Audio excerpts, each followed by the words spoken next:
Hello বন্ধুরা, welcome back to my channel Tapasi Jana সীমানা পেরিয়ে। আমি যে তোমাদের বলেছিলাম কাঁঠালের রেসিপিটা তোমাদের শেয়ার করব। এখন চলো দেখে নিই আমি কাঁঠালের রেসিপিটা কিভাবে বানাই। কাঁঠাল কোপ্তা কারি। এই যে দেখো মশলাগুলো একে একে নিয়ে নিচ্ছি। কোন কোন মশলাগুলো দেব: জিরে, শুকনো লঙ্কা, এলাচ আর মৌরি, পানমৌরি একটু, এই যে দেখো ধনের ওই যে চালগুলো ওইগুলো, আর অনেকটা কাঁঠাল তাই আবার একটু একটু করে মশলা তাতে নিয়ে নিলাম। প্রথমে ভেবেছিলাম ওইটাই হয়তো হয়ে যাবে, কিন্তু নিয়ে নিলাম এবং শুকনো কড়াইতে ভেজে নিয়ে ওইগুলোকে গুঁড়ো করে রেখে দেব। আর দেখো তোমাদের নিশ্চয়ই ভালো লাগবে এবং করে অবশ্যই খেয়ে দেখবে ওই জিনিসটা। এই যে কাঁঠালকে দেখো, কাঁঠাল বলতে এঁচোড়, কাঁচা এঁচোড় যাকে বলে, ওইটা সেদ্ধ করে বেটে ব্লেন্ড করে রেখেছি। আর হলুদ আর লবণ দিয়ে দিলাম।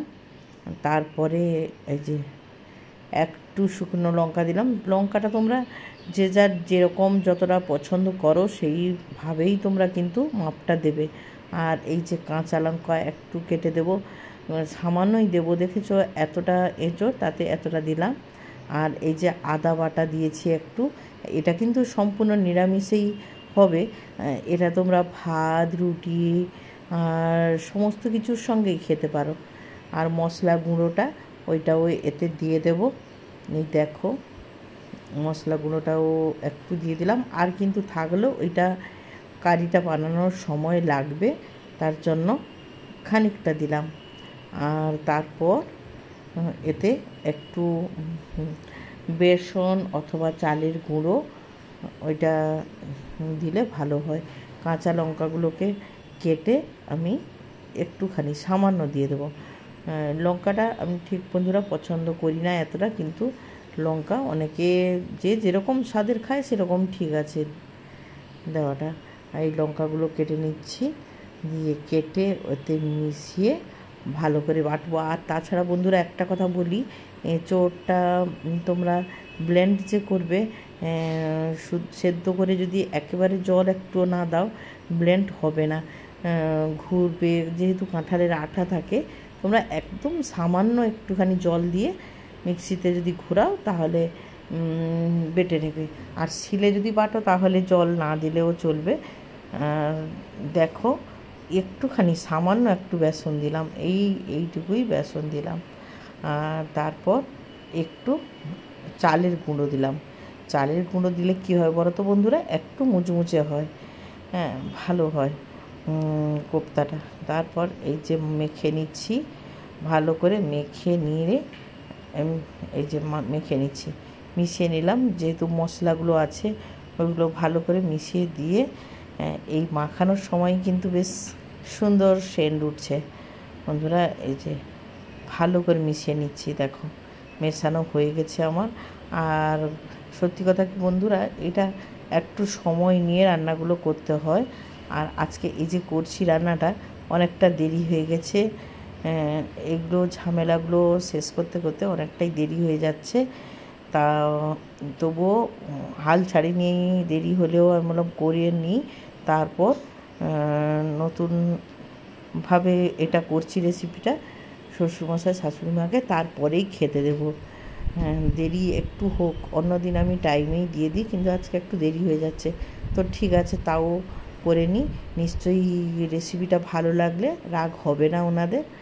তাই আমি এই যে কমপ্লিট হয়ে গেছে মাখানো। এবার আমি কড়া বসিয়ে তেল দিয়ে দিয়েছি। আস্তে আস্তে করে বড়ার আকারে ভেজে নেব সব একে একে। এই যে এতটা পরিমাণ, এটাকে সময় তো লাগবে বন্ধুরা। আস্তে আস্তে বড়ার আকারে ভেজে নিচ্ছি। তবে কি বলো তো, এই একটা কড়াতে করো না, শেষ অবধি আরেকটা দিকে বসিয়েও, ফ্রাইং প্যান বসিয়ে আমি কিন্তু বড়াগুলো পরপর ভেজে নেব বড়ার আকারে। আর অনেকটা বেশি পরিমাণ করছি, জানি দুপুরে খেলেও হয়তো একটু রাতে খাবে। আর এই চিন্তা করে আমি করে নেব। এই যে কড়া গরম হয়েছে কিনা একবার দেখে নিলাম আমি। কড়াটা খুব গরম হওয়া দরকার, না হলে চিটে যাবে। তাই এই যে বড়ার আকারে, আমি একটা কথা বলি, আমার একটু ধৈর্য কম, মনে হয় এই গরম হয়ে গেছে, ছেড়ে দিই।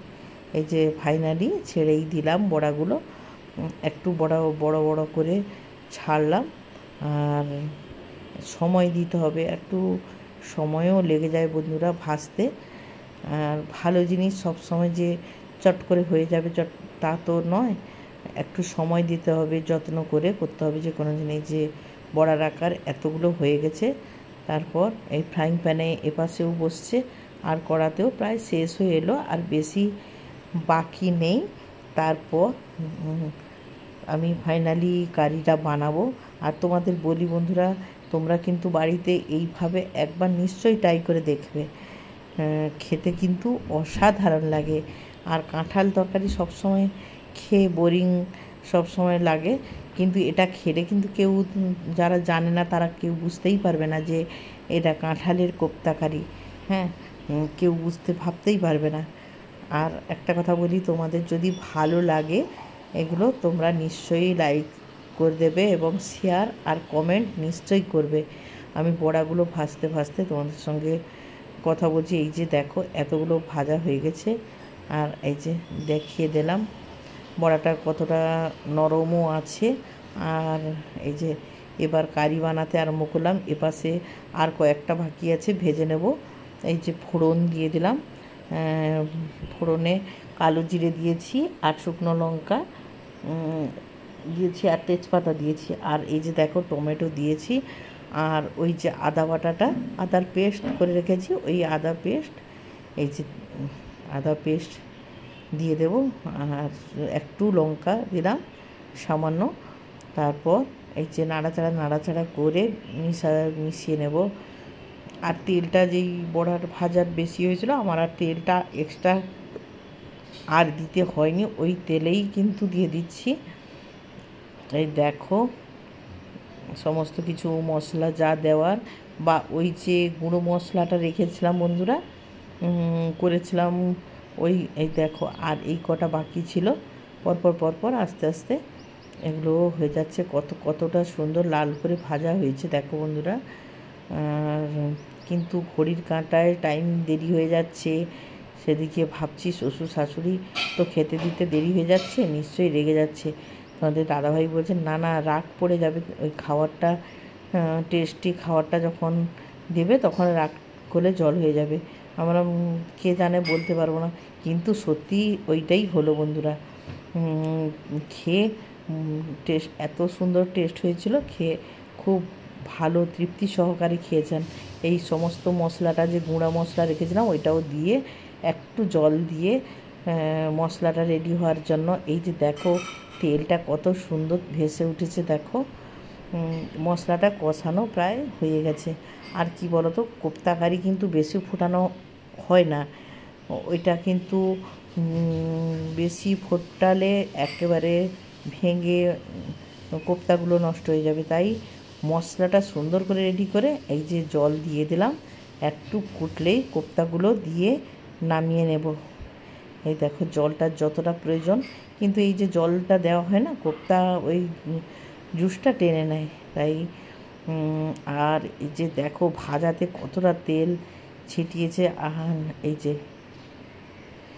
জল যা দেওয়ার সব দিয়ে দিয়েছি। এবার টকবক করে ফুটলে কোপ্তাটা দিয়ে দেব। আর এদিকে অস্থির হচ্ছি যে কখন খেতে দেবো শ্বশুর শাশুড়িকে। ওনারা তো বয়স্ক মানুষ। এই যে দেখো এই ফোটা সবে আরম্ভ হয়েছে, বারবার করার দিকে তাকিয়ে বলছি তাড়াতাড়ি ফুট রে বাবা। আর সে তো সিস্টেমের মধ্যেই ফুটবে, বলো, তাড়াতাড়ি বলে তো ফুটে যায় না। এই যে এবার ফুটতে আরম্ভ করেছে, কি মজা। কোপ্তাগুলো আমি ছেড়ে দিলাম। এবার ফাইনালি চিন্তা করলাম যে এবার আমার হয়ে গেছে। এবার একটু এপাশ ওপাশ মিশিয়ে দিয়ে জুসে, তারপর এই যে ফুটছে দেখো, ফাইনাল লুকটা দেখো কতটা সুন্দর হয়েছে দেখো বন্ধুরা, দারুণ অসাধারণ হয়েছে, ফুটে গেছে।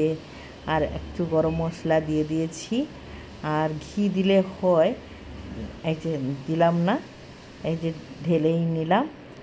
খুব সুন্দর হয়েছে বন্ধুরা, দারুণ টেস্ট হয়েছিল। তোমরা অবশ্যই কিন্তু করে একবার খাবে, দিয়ে কমেন্টে আমাকে জানাতে ভুলবে না কিন্তু কেমন হয়েছে।